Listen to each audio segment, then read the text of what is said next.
In 1965, Lyndon B. Johnson signed the Higher Education Act in a gymnasium in Texas. Cameras flashing, politicians applauding. The promise was simple and beautiful. Every American, regardless of their parents' bank account, would have access to college. Nobody in that room mentioned profit margins. Nobody discussed interest capitalization. Nobody brought up the word servicer. 60 years later, 43 million Americans owe $1.77 trillion in student debt. And I need you to understand something that reframes everything you think you know about your loans.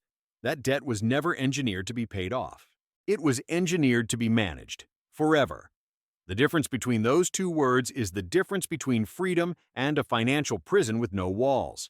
I'm Noah, and today I'm going to show you the exposed wiring behind the student loan machine, why every rule you follow keeps you trapped, and what the exposed math reveals about your actual options.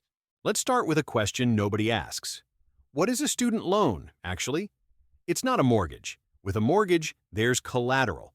You stop paying, they take the house. There's a defined asset, a clear exchange. It's not an auto loan. Same logic.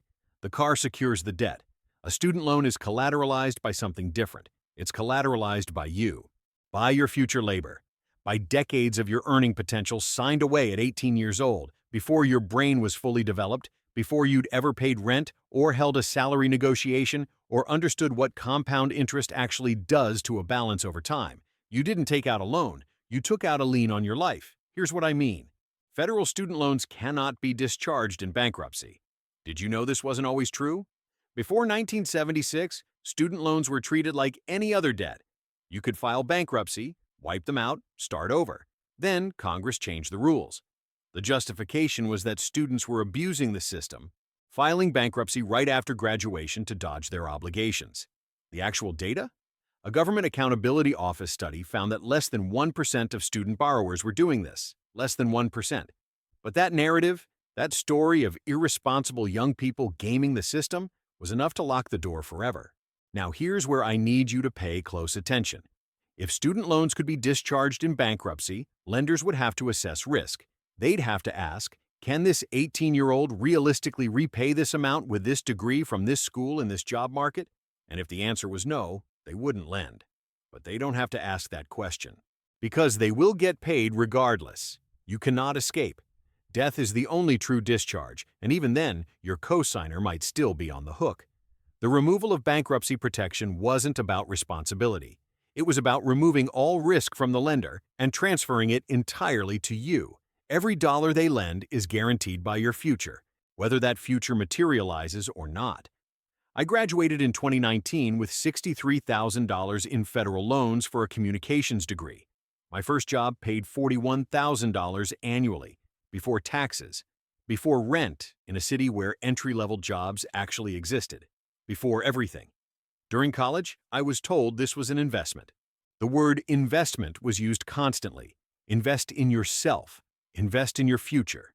Nobody mentioned that investments can fail. Nobody mentioned that typical investments don't follow you forever with zero possibility of walking away. My first student loan payment was $487 per month on the standard 10-year plan.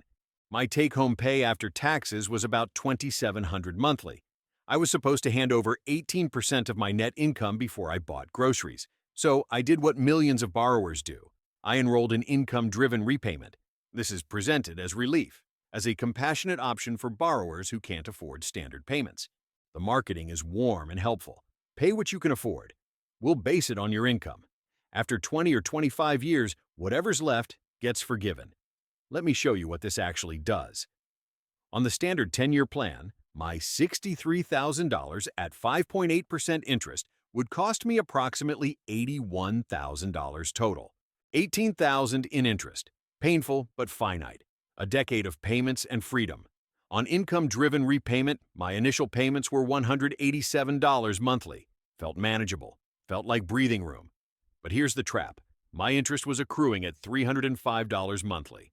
Every month I made a payment. My balance grew by $118. I was paying and sinking simultaneously. After 3 years on income-driven repayment, I owed $67,400. More than I started with. Every payment I made bought me nothing except the privilege of not being in default. And if I stay on this plan for 25 years, if I make every single payment on time, never miss once, follow every rule perfectly, my total payments will exceed $112,000, and the remaining balance that gets forgiven will be treated as taxable income by the IRS. Depending on the amount and my tax bracket at the time, I could owe $15,000 to $20,000 in taxes on money I never actually received. This is the help they're offering. Let's look at who makes money from your despair. Loan servicers are paid per account. Navient, Mohela, Nelnet. They receive a fee for every borrower they manage, not for every borrower they help become debt-free. For every borrower on their books. A borrower who pays off their loans in 8 years through aggressive payments generates 8 years of servicing fees. A borrower on income-driven repayment for 25 years generates 25 years of fees. The math on which borrower they prefer isn't complicated. These companies have been caught, repeatedly and publicly, steering borrowers toward forbearance instead of income-driven repayment. Forbearance means you stop paying temporarily. It also means interest keeps accruing with no cap. It's the most damaging option for borrowers and the easiest to administer for servicers. Navient paid $98 million in settlements for exactly this behavior, not as punishment, as a cost of doing business. Now let's follow the money upstream. The federal government originates most student loans directly. They're not just guaranteeing private loans anymore. They're the lender. The Department of Education, according to Congressional Budget Office projections, will generate approximately $50 billion in profit from student loans over the next decade. Read that again. The federal government profits from your education debt. Your interest payments don't just cover their costs, they generate revenue. Revenue that subsidizes other spending. You're not a citizen being helped. You're a line item. Universities understood the game decades ago. When students have access to virtually unlimited federal borrowing, schools don't have to compete on price. They can raise tuition knowing the loans will cover it. Between 1980 and 2022, average tuition at public four-year universities increased by 1,200%. In that same window, median household income increased by 236%. This isn't inflation. This is extraction. Every new administrative building, every climbing wall in the student recreation center, every football coach's seven-figure salary, all of it gets passed to you as debt. The university's got the money, the government collects interest, the servicers collect fees, you got a diploma and a payment book. Let me show you 3 snapshots I've collected. First, a dental hygienist in Ohio. She owes $91,000 for a degree that landed her a job. Paying $52,000. She's 43 years old. She's been paying for 19 years and still owes more than her original balance. She will likely die with this debt unless forgiveness policies change. Second, a teacher in Arizona. He owes $37,000. He qualifies for public service loan forgiveness after 10 years of payments while working for a nonprofit or government employer.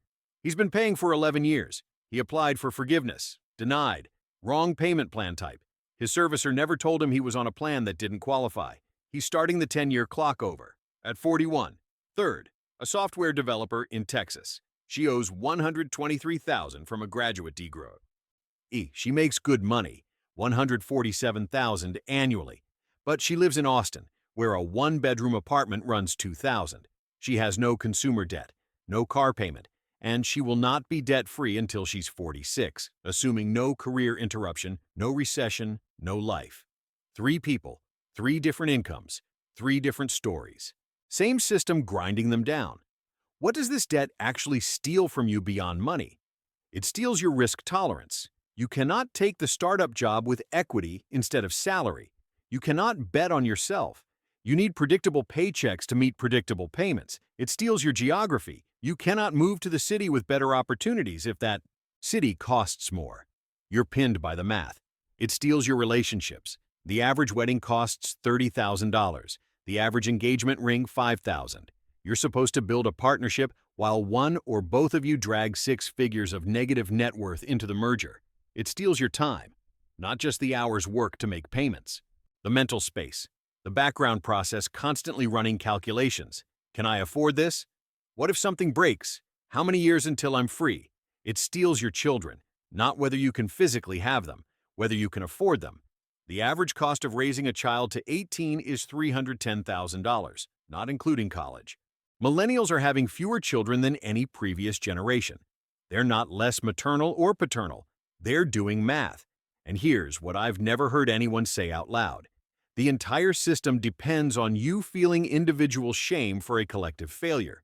When you feel embarrassed about your debt, you don't organize. You don't demand policy change. You don't question the structure. You just grind harder, accept worse jobs, delay life milestones, and quietly hope you'll somehow outrun a trap that was designed to keep pace with you forever. The shame is the feature, not the bug. So here's where this leaves you. If you're considering taking on student debt right now, here's my actual framework. Estimate your starting salary in your intended field. Be realistic. Use Bureau of Labor Statistics data, not what the admissions brochure implies. Multiply that salary by 0.8. If the total debt you take on exceeds that number, the math is working against you. Not impossible, but adversarial. If you're already in it, already paying, already watching the balance resist your efforts, you need to understand something. Paying extra toward principal only makes mathematical sense if you can outpace your interest accrual. If your discretionary income after survival expenses is less than your monthly interest charge, every extra dollar is swallowed before it touches principal. In that case, income-driven repayment and waiting for forgiveness or policy change might genuinely be your best strategy. I know that feels like giving up. It's not. It's acknowledging the terrain. And if you're older, if you've been paying for a decade or two, if you've watched your balance grow despite years of payments, you need to hear this. You did nothing wrong. You followed the rules you were given. You held up your end. The system didn't hold up its end because it was never designed to. Here's what happens next, whether individually or collectively. The average student loan borrower is 37 years old. The fastest growing demographic of borrowers is people over 60. We now have retirees whose Social Security checks are being garnished for student debt taken out 40 years ago. This isn't a youth problem anymore. This is a generational anchor being passed down. Parents co-signing for children, children unable to help aging parents because they're still paying for their own education. At some point, the system breaks, either through mass default, political intervention, or a generational refusal to participate. The math guarantees a breaking point. The only question is, what gets broken along with it? In the meantime, you're not weak for struggling.